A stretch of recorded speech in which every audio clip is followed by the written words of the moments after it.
Hi, well, welcome everyone. Welcome to the eighth episode of the Fireplace podcast. This week's episode, we're doing an interview with Bex. Bex is one of our fire community members from the Sheffield group, and we'll talk to her in a moment. Before we start, I'd just like to add a short disclaimer to say that none of what we're talking about is financial advice. We're a bunch of financial amateurs, and we have a community of amateurs who help each other. And the interview today is to chat to Bex and to give other people in a similar situation who are thinking about retiring early or financial independence a few ideas. And we've got Andy as well, who's our Hello. regular colleague. Andy, anything to add before we get started? No, just that Bex is one of my pals in real life. We've met through a couple of the sort of local meetups. Bex, you come to both some of the Nottingham stuff as well as you're a regular at the Sheffield group, aren't you? Yeah, absolutely. And thanks to you both for having me on the podcast. It's a real privilege.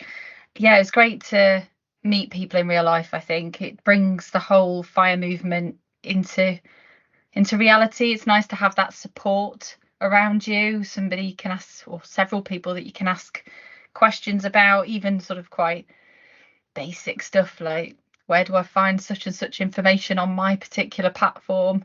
It's just been a real help, I think, in being part of a wider community and getting to know other people who are doing a similar sort of thing and on a similar sort of journey. So yeah, and it was great to meet Andy and some of the Nottingham lot when Sheffield crew decided to take a trip down and expand our circle. You're not coming to the Fire in the Forest event? Sadly not. I'm not quite Oh, living the FI dream yet, Mike. I right. have to balance my annual leave still Yeah. working, which we'll come on to. But I will definitely be joining you all at a future meetup event or Yeah, destination event. it's a bit of a shame that we're doing it in midweek, really, but it's a balance between midweek is much better value, but obviously it makes it difficult for those who are still working. And the event we're talking about is a meetup we're having at Centre Parks in Winfield Forest in Cumbria, which is coming up in a few weeks. We aim to have quite a few more of those in the future. Right, well, we'll get started. So we swapped a few questions earlier just to kind of get an idea of where you're at, Bex. But just to confirm, so you're working in the civil service and you're in line for a civil service defined benefit pension, but you are thinking about retiring slightly early so that you can spend some more time with your partner. Is that right? Yeah, that's right. So there's 10 years, 9.5 if you ask Richard, but I round it up to 10. 10 years between me and my husband, and we're both civil servants and both in line to receive DB pensions. I've got two pension products because they changed the pension arrangements in the civil service. So I've got one DB pension that kicks in at 60 if I take it at its normal time, and another one that kicks in at state retirement age, which for me is 68. Um, so for me, my plan, the goal is all around trying to bring forward my retirement to align with Richard, who's due to retire in about 6 years' time. Right. Yeah. So So you're he'll be so you're what then? 60? Yeah, he'll be going at 60. And you're trying to go at 50-ish. Ish. Yeah. 50 and a half. 50 and a half or somewhere in between. So um it's that balance, isn't it, between going early, having a sufficient bridge to enable that, and maintaining that sort of quality of retirement. But yeah, we want our go-go years together. We want to yeah. sort of have that opportunity to really embrace our retirement and all it can have to offer. We've both got really busy jobs in the civil service, so both very, very stressful. It can be hard for us to take time off at the same time as well. So we had about 12 months recently when I was working on a major project where we barely had any time off together. So it can be quite difficult to align our two roles. So having those go-go years together is really important to us. Yeah, So no, that yet again, sounds. this is we're hearing somebody talk about prioritizing the time over the money. It's not really about money. Once you've got enough money, it's okay. It's about time, isn't it? And buying back that time. Yeah, and we're not big spenders. You know, we'd like to spend more on travel when we've got that time and the opportunity to do so. But we're not frivolous people. We're not big spenders. I don't want an especially frugal retirement. I want to be able to enjoy it, and to have some luxuries.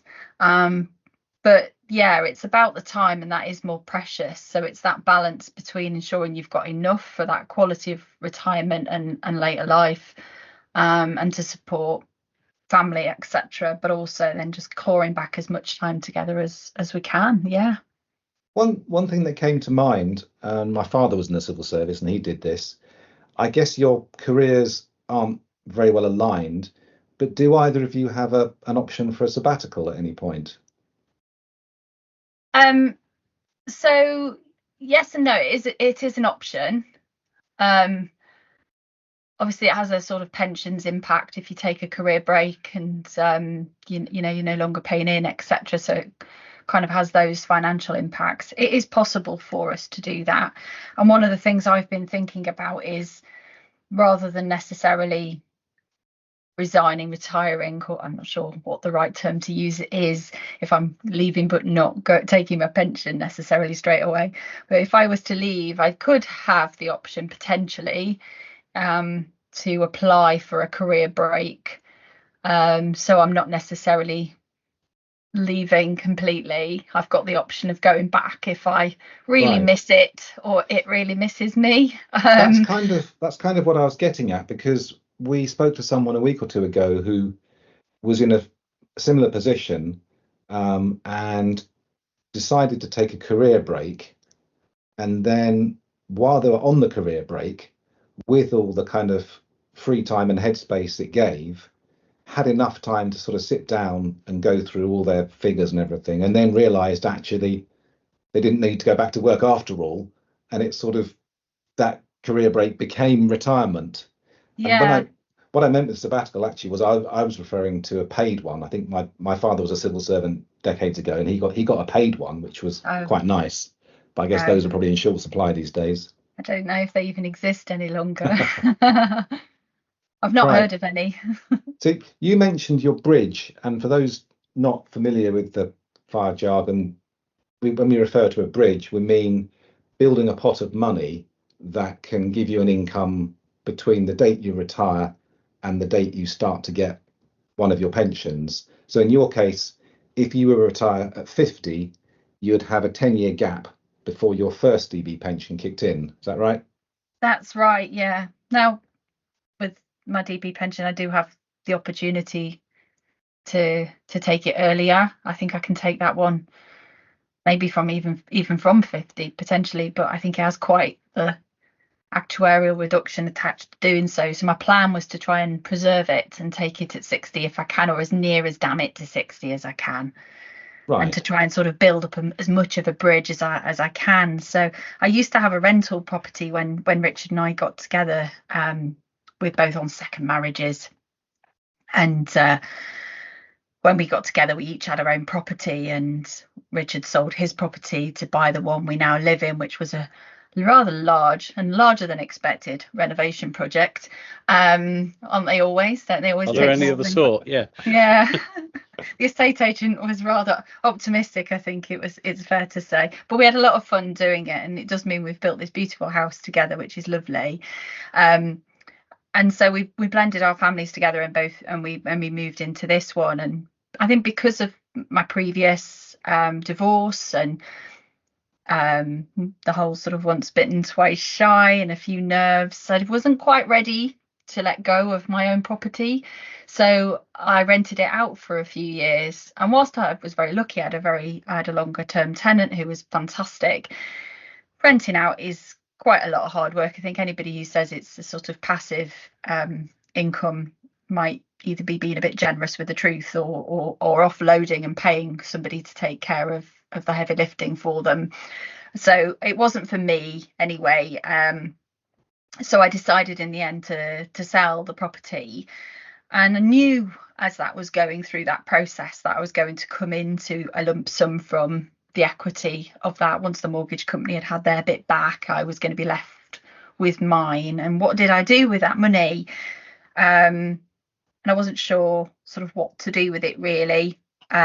Richard suggested I go and see a financial advisor, which for people not in the know is probably what, you'd think that was probably quite sound advice, and Not a bad idea. Not a bad idea, no, absolutely not, and in the right circumstances probably a good idea. But I'm rather stubborn, as Andy will testify, and he's nodding. I'm saying nothing.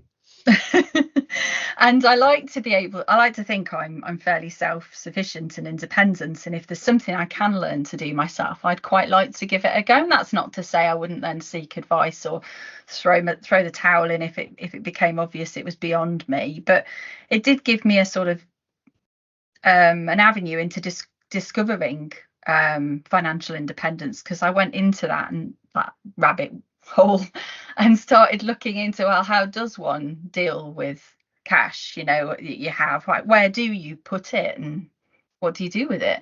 So very, without giving away any details, so the equity from your house that you sold presumably would go some way towards funding at least a chunk, small or big, of that period between your retirement and getting access to that first pension. Yeah, so that's sort of where the bridge began, and now I'm cost averaging. So each month I buy more equity, more stocks and shares in my products. But the lump sum that I have came from that sale, and Richard and I took the decision that we would put that to use to enable this early retirement, and that's what it was there to do and remains there to do. So that is what forms my current bridge, really. Yeah, so I think one of our questions in our earlier chat was, you've got this lump sum and it's too big to go in an ISA, so each year you put a chunk of it into the ISA and you're gradually building up an ISA that way, and at some point it'll eventually will all be in the ISA, but for the time being it's presumably split between the ISA and the original general investment account you used. Yeah, that's right. So yeah, the lion's share of it remains in the general investment account, the GIA. And with having such a strong DB pension, I presume there's no temptation to use a SIP at all, because that would get you free money, but it's not going to be available when you need it. Yeah, that's right. I think two reasons why I've not gone down the SIP route. The first one is that it's age locked, and I was very much looking at how can I access money that wasn't locked down with a particular end date attached to it.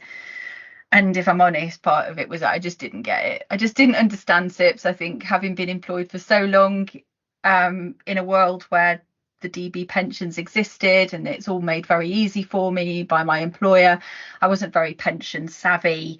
And if I'm honest, I found it really hard to try and figure out what my annual allowance would be and whether or not I'd have any headspace in all of that. And if I'm being brutally honest, I just gave up. No, that's fair enough. I think they don't make it easy, do they, with that?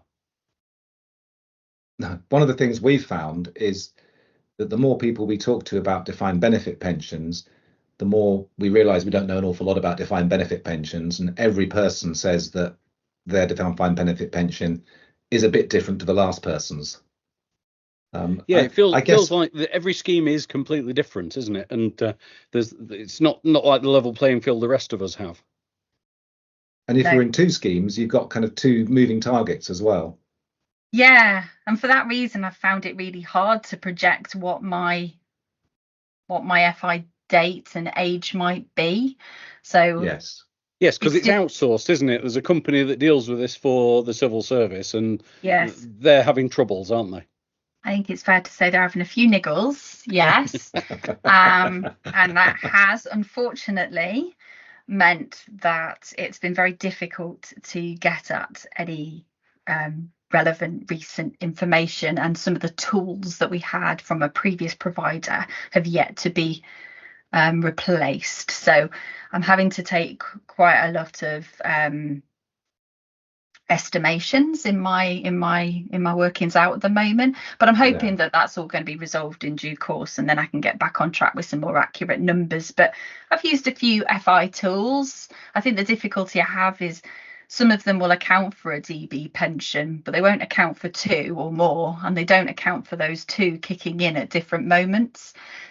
So No, I think it's been quite difficult to try and get at what an FI date might look like. It's not very nice, but I usually end up saying to people that sooner or later you're going to end up with a spreadsheet or a table on a piece of paper with a row for each year, and then just start having to guess what money you might have in that year coming in and what money going out, and it'll be very inaccurate, but it's something to go on. And then as you go through those years, you replace the numbers with what the actual numbers were, and you start to get a kind of idea of where you might end up in 5 years' time.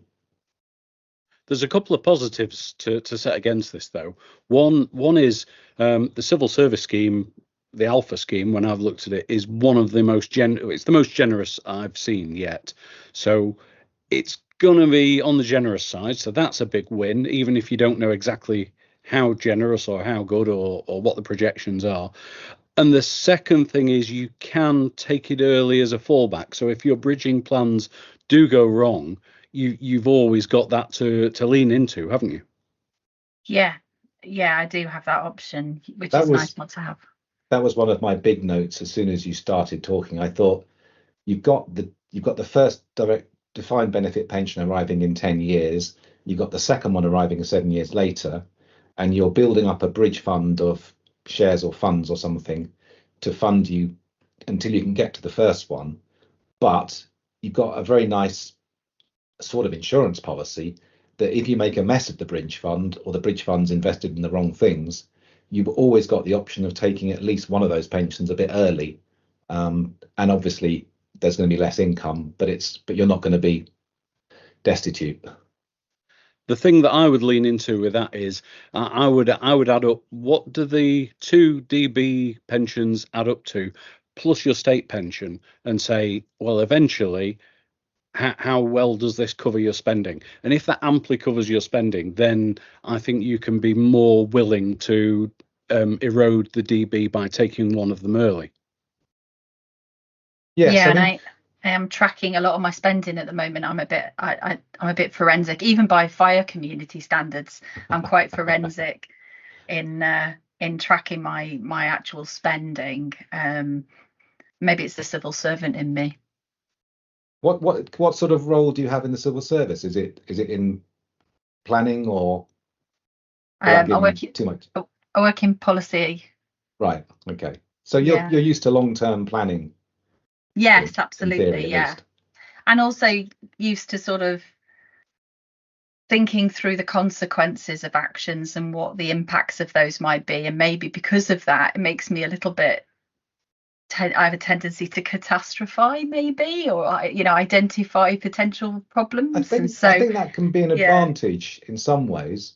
One thing that Andy said, which I remember from a very similar call, which Andy was suggesting, was another way of looking at it is to go backwards. And as Andy was saying, you start from 67 or 68, where you've got your state pension. You assume that you've got your full first pension, the first civil service pension, and you assume you've got your full second civil service pension, and you assume that Richard has got his full pension.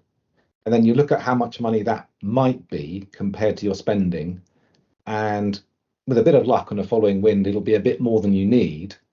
And then that gives you a kind of, not a figure, but it gives you at least a feeling that you could take at least one of them a little bit early and it wouldn't make a big difference. And that takes the pressure a little bit off your bridge fund, which is providing you with an income in that gap between your 50 and your 60. Yeah. Yes, because this is not the usual bridge where you're looking at it as part of a pot that sustains for a 30-year retirement. You're purely saying this can be exhausted in this time because the cavalry are coming over the hill, aren't they? In the form of the other pensions. Yeah, and taking a bit more of a hit on it, because in the go years we will, which is the whole purpose behind this, is that we can get out there and do some traveling, do some slow traveling as well, where we take our time and really sort of get out there and hop from place to place for a little while, something we can't really do when we're busy working. But yeah, it's the bridges there to get me from the point I retire, which will be as close to 50 as possible, through to when the first DB pension kicks in, and then maybe then a top up between the first DB and the second DB kicking in. State pension also kicks in at the same time. I think once I get to that point, I'll be really quite lucky, and like you say, with a good headwind, pretty comfortable. Yeah, without getting too complicated, presumably both the civil service pensions have a lump sum attached to them. Mine doesn't have to. Richard's does. Right. But my pension, I don't have to take a lump sum, and I probably wouldn't. I think a lot of people take lump sums because they've got mortgage to pay off, which we won't have to do, or they want to buy a new car or a kitchen or a large purchase. Which brings us on nicely to the next topic I was going to mention, which we generally talk about, and we generally give it the umbrella term of de-risking, which is a sort of overall topic to cover all the things you can do before you actually retire to make life a little bit easier and less expensive once you've retired. And I guess in some senses, because of where you and Richard are at, you've probably done a lot of those already. But I guess that one thing that we generally suggest is that while you're still working, and about where you are, you've got 5 years of work ahead of you, there might be things that you can do to spend money on now while you're working that might be easier to do while you're still working than when you finish work. You said you've got a mortgage still. Is that got long to go? Not very long. No, not at all. Just a couple of years left on that. So, and then the plan is to take the funds that have been paying for that and reinvest them into the investments, Right. to top that up. Yeah. Because I think paying the mortgage off, there's another discussion about whether it's worth paying a mortgage off early. But I think as you get closer to retirement, it pushes the lever slightly towards paying it off because of the psychological factors, and it's just one less hassle to worry about. And we should have a good, yeah, we're quite fortunate in that we should have a good few years mortgage free before Richard retires. And presumably, if you've been busy refurbishing the house, it's hopefully not going to need a new roof in the next 5 years either. It's definitely, well, it better not need a new roof, Mike, because the roof was expensive when it was done. So I'm hoping the roof's all good. But there are a few things we would quite like to do. I think I really fancy getting some solar panels. We drive an electric car, and so I definitely want to be sort of investing in solar battery power to go with it. And we do have an outbuilding, and when I say an outbuilding, it's a reasonably sized outbuilding that we'll want to do some renovations to before we retire. So to jump in here, one of the things I think is a good plan for retirement day is to have lowered your spending on the mundane things as much as possible. So obvious things like clearing your mortgage, but yeah, having done the changing of car so that isn't looming quite early on, and changing to an EV so you've not got a regular big petrol bill. All of those things, I don't know if it's just psychological or if it really matters, but if that reduces and makes a bigger chunk of you spending the elective stuff, then that gives you flexibility. Yeah, I think all of these things are pushing in the right direction, which is flexibility and optionality. Flexibility in that you lower your spending as much as you can, and optionality in that you then have options to do things like take the early DB a bit earlier if things don't go so well. I'm guessing that the outbuilding could potentially be an Airbnb or some sort of casual arrangement, maybe. It could have that potential, yes, if we needed it to, for sure. You were thinking a solar farm on the top, weren't you? It's not, maybe not quite big enough for a solar farm, but yeah, definitely has the potential to. It's sort of self-contained, so it could be an Airbnb, but equally, if we've got a family member that we need to come and live with us, then it gives us the opportunity to have a sort of annexed living space. A noisy teenager, maybe. Well, yes, we have Is there one is there any noisy danger that the teenager. outbuilding project might just soak up all of your bridge fund on its own? It shouldn't soak up all the bridge fund, and we've been saving separately to have a pot of money to do that with. But yeah, it does play on my mind that, how much money will we spend on doing up the outbuilding when actually we could be investing that. It's the opportunity cost of it, but at the same time we do have to maintain that building. There is certain element of work that's going to have to be done to it. I think originally when we bought this house, we had some rather grand plans. Kevin MacLeod could have been on the scene. I think some of them were so grand, but I think we've generally sort of winnowed down a bit over the years, and now I think we're in a sort of much more sort of basic, practical refurb space. We were talking. I think Andy, when you see the return you get for investing, you become loath to waste money on your home like that, and you want to see it growing instead, don't you? Mm. Andy and I were talking actually the other day, weren't we, about ways that people can sabotage their fire plans. And I think one of the top subjects that came up was people getting involved in big property projects towards the end of their working life and just before early retirement, and then suddenly finding that the big property project, A, takes up all their time, and B, takes up all their money, and they end up kind of having to go back to work again, and it all goes a bit sort of pear-shaped. But I think they unfire themselves. Yes, it sounds like you've dodged that one, and the separate account sounds like a very sensible idea to kind of ring fence those monies away from the bridge pot. Yeah, and I think, like Andy says, now I'm so protective of my investments that I think it will sort of mean that we're a bit more cautious and maybe not quite as extravagant with some of the plans as we had been originally. And also, when we bought the property, the children were younger, they were all at home.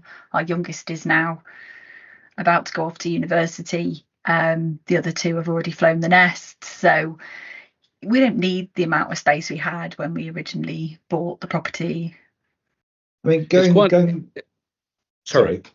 It's quite a challenge to change your mindset and start spending. And I was going to lead into saying, what does your early retirement look like? What's the plan? Definitely reducing the pace and the cortisol levels. Yeah, for sure. We'd like to just have more time to be quite flexible and fluid with our plans. We want to travel more. Richard worked as an archaeologist and studied in archaeology, and that's his real passion. And we'd like to go around the world and looking at various sort of archaeology sites and maybe even do some digs and things in various places, which would be amazing. But having the slow travel time to do that, hopping from location to location, not having to do a week and then back again, going back to work feeling exhausted because you've tried to pack as much in as you can. And I could see this going two ways, though. I mean, yeah. you could that could easily be a budget killer that you spend heavily, but depending on your travel style, that could be geo arbitrage. That could be we're living pretty frugally and more frugally than we would at home. Yeah, potentially. We're not big sort of all-inclusive cruiser types, although I wouldn't rule out doing that for the experience either. We're not big spenders. We're not, we haven't got big sort of expensive tastes. So yeah, moving around doing sort of more cost-effective travel is definitely on the agenda. One of the just going back slightly, one of the de-risking points I was going to mention was, are you expecting? You said your youngest child is about to go to uni. Are you expecting to help them with that, or are you going to kind of leave them to do their own thing and get the loans for that? A bit of both.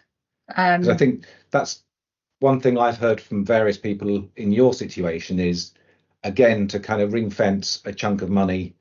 And obviously, if the child's 18, they can start an ISA, and you can start to put a chunk of money in their ISA, which then goes towards at least some of their university fees if you want to do that, or it gives you or them the option of splitting some of the fees with a loan and sort of hedging your bets that way.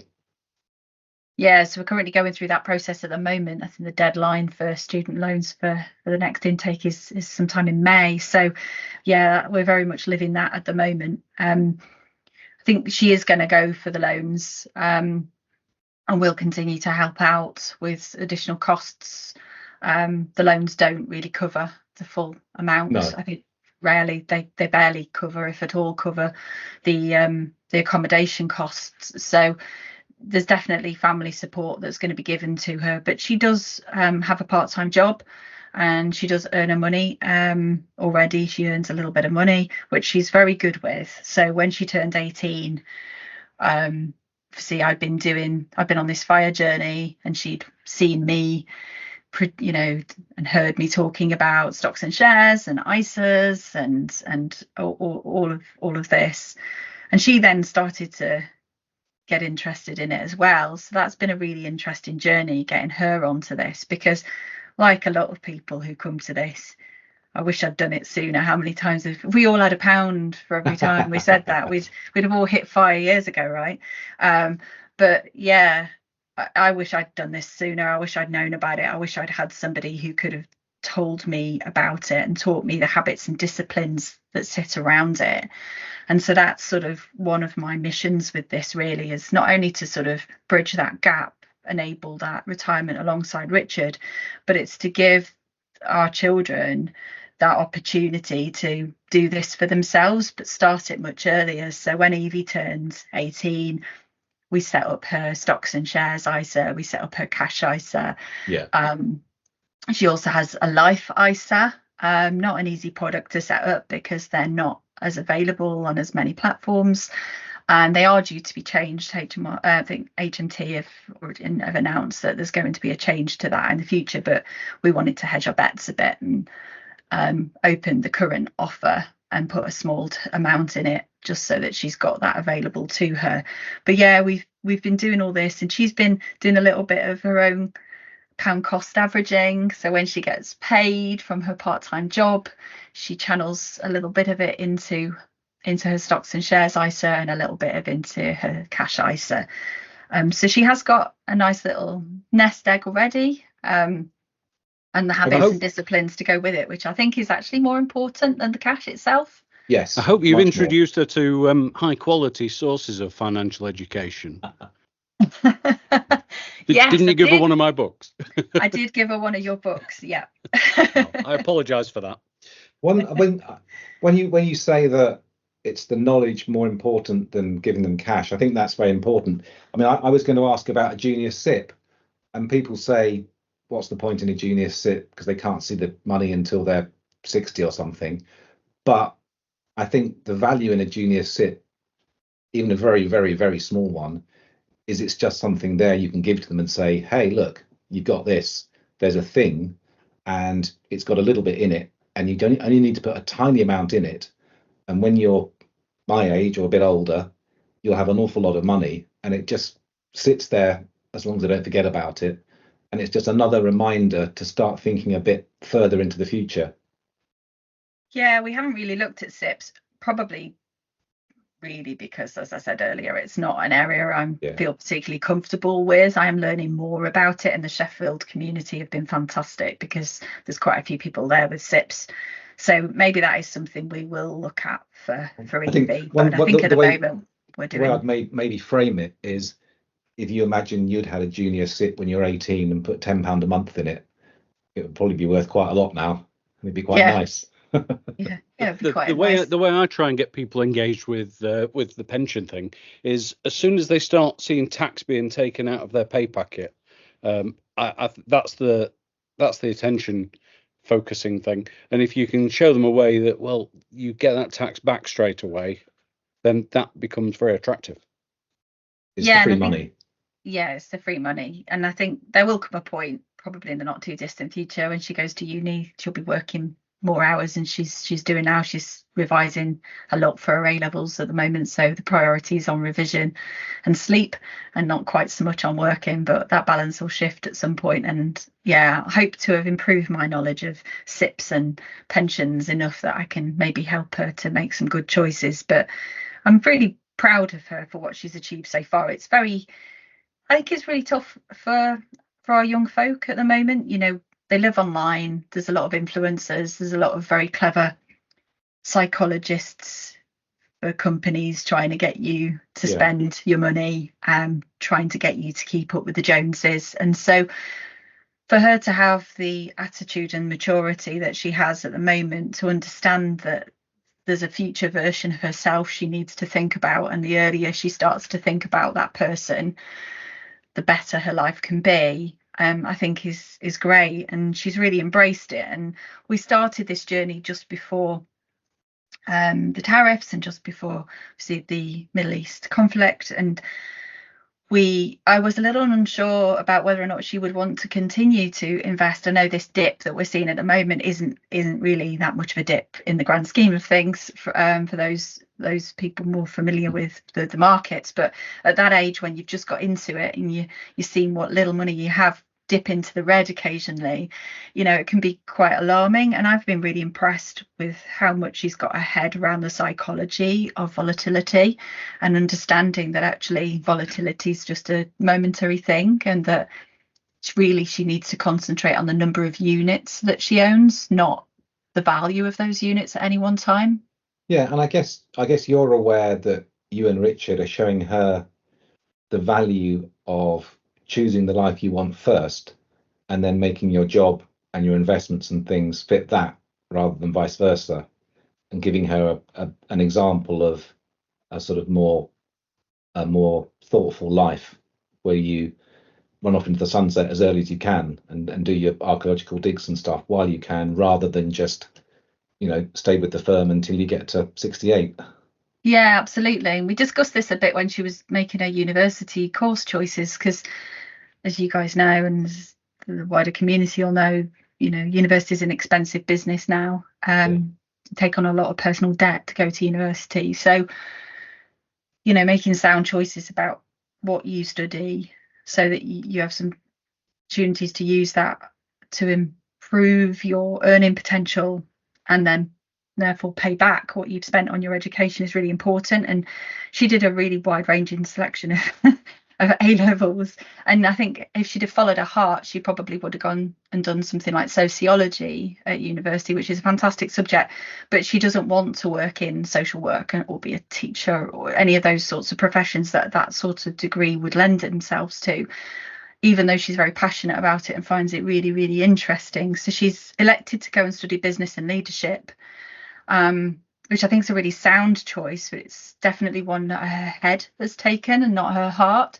And when we were discussing it, I was really impressed that she said to me, well, what I can do, Mum, is I can use my degree to get on and earn well in my early years, and really go for it, invest hard, save hard, work hard.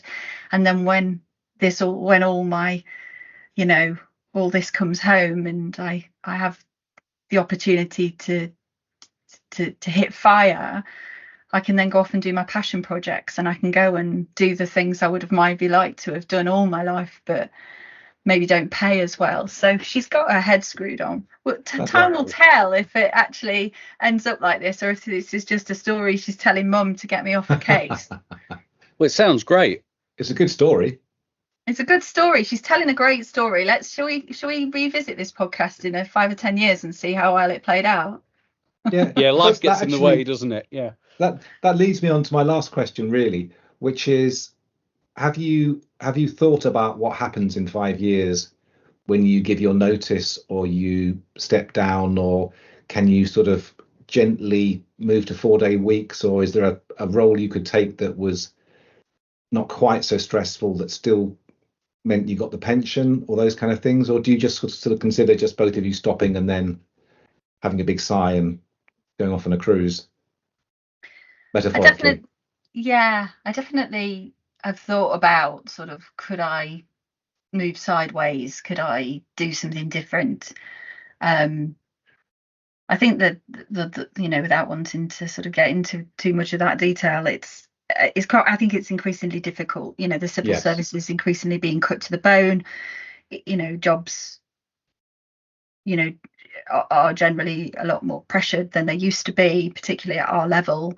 It can be quite hard, I think, to move into something that's at a slower pace. I don't think that's as easy an option. And I'm a little bit of my own worst enemy. I have a tendency to, like, if I'm into something, if I'm doing something, I do it 100%. I will give it everything I've got. I find it very hard to just to do enough. I always aim for perfection. I often refer to myself as a recovering perfectionist, and so I find it really difficult to just sort of do something well enough. And so I think for me it needs to be a case of stopping and leaving it there and moving on, maybe doing something else, but I don't think I could do a different version of what I do now and break the habit of a lifetime. Right. If I'm honest, I think I'd find that really difficult, even if it were an option, and I'm not sure it necessarily would be. But I do want to avoid that small world syndrome that I think can sometimes happen when people retire, that your world shrinks, you see fewer people, you do fewer things, and with that can come a sort of stress creation, that self stress creation from obsessing over smaller things. And I sometimes sort of see it in other people, and I think I want to avoid that by doing things like the traveling, but also volunteering. I'd love to do some volunteering. I think working in the public sector, I've got a sort of a fairly common trait, is that you genuinely want to help people and help society, and just to generally be a sort of good egg. And so I do like the idea of maybe taking some of what I've learned and maybe do some volunteering. I don't know if it's an option, but working for maybe doing volunteering with a debt charity, helping people to sort of try and improve their own financial outlook. And I've not looked into it yet, but maybe that might be an option. I'm sure there are plenty of places that would be very welcome to have some experienced staff, either volunteering or I don't know, non-exec roles and those kind of things, which are an option. I think that's about all I have, really. Anything else from you, Andy? I just think that's a really positive example of someone that's on track and is doing this, and has come to this gradually and found a way that this is going to serve them for a better life. No, exactly. I think for the children, you've given them a very good example of leading a deliberate life and doing what you want to do. Yeah, it's a big part of it for sure. And also the health part. I always talk about my retirement planning as having two tracks. And I know this is a podcast about financial independence, but my other track is my health. And so I've been investing a lot in my health and my well-being. As I mentioned earlier, the job's really stressful. Every time I have a blood test, I'm reminded by the doctor that my cortisol levels are higher than they probably ought to be, and I should do what I can to bring them down. So yeah, I do spend time investing in my health and well-being. Going to the gym. I have had some health problems and some issues. And so I'm very acutely aware of the need to remain healthy and to sort of keep myself in a good state. Otherwise, what am I doing all the finance stuff for? Well, that's what we say. Yeah. The simplest questions are the hardest to answer, and the simplest one of all is, why are you bothering with all this fire stuff? Yeah. Yeah. So yeah, I've got my two tracks. So looking after the finances, doing that in a fairly sort of passive way as possible, as a means to an end. I don't see myself being a active investor type. It's just not very me. I don't really have the headspace for that. But these having my global index, diversified portfolio, and just using that to sort of grow and compound and sort of help me to get to that earlier retirement stage, help me to help my children. That's what it's all about for me, and doing that with hopefully with good health. and then getting to enjoy it, and then using that time I've got to help other people too. And I think for me that sort of is what my retirement vision is, really. It might not be particularly exciting, it's not very rock and roll, but neither am I. No, the only challenge I can see in this is the planning. It's knowing what your target is for the bridge fund, knowing if how well the DBs will pay you out, and that's, you've got that uncertainty, but that's going to resolve itself as you get closer to that finishing line, isn't it? Yeah, and I've used some FI tools, and I think, as I said earlier, they're not necessarily sophisticated enough to manage different DB pensions that kick in at different points. But when I have used them and they've kicked in at the later point, they've sort of suggested that 55 would be a good time for me that I would have achieved FI at 55. So if that's the prognosis based on a DB pension kicking in later, then presumably if it's kicking in earlier, then I can go earlier. So I'm kind of expecting that my retirement, or the end of my employment in the civil service at least, will come at around 55, if not 50, and let's hope it's 50, because there's a lot of travel and a lot of time down the allotment and a lot of volunteering I can do in those 5 years. Well, fingers crossed it all works out for you. Thank you, and thanks to you both. I know you've both given me advice in various forums since I was introduced into the fire community. I'm very grateful to you both for that, and to others as well. I listened to the interview with John. Again, he's been a great source of knowledge and support, and the wider community too. I think if anybody's listening and they haven't reached out into a physical community yet, I could really recommend it. I think getting to know people who are on a similar journey to you is a really important part of it. I think it helps to keep you true. And everybody's really supportive. And one of the things I love about FI and the FI community is that it's not competitive. Everybody can win. You know, just because you do well doesn't mean somebody else can't also do well. And that's what I love about it, is that together we can all be stronger and we can all be better supported. And it doesn't come at the cost of anyone else in doing that. And I just think that's what I love about the FI community, is how generous people are with their time, with their knowledge, and just their kind spirit. Oh, that's nice. I feel all warm and fluffy. Yeah. Well, thanks very much, Bex, for all your time. That's been really, really, really useful. And I'm hoping that lots of people can take some interesting lessons from that. And best of luck with your journey. And thanks everyone for listening. If you like this, do click on a like and subscribe to our channel. We've got a buy me a coffee link in the episode description if you want to buy us a coffee. Andy, anything else we need to add? Just to say, if anybody is in the South Yorkshire area and wants to join in with that Sheffield group that's been mentioned, they do generally list their events on our events page on our Facebook group. That's the Fireplace. And they've got one this Sunday morning, I think. I'm hoping to get along there and show my face. Yeah, and we'll put the link to the group, which is on the wiki, in the episode description. All right. Thanks very much, everyone. Bye-bye for now. Thanks, guys. Bye-bye.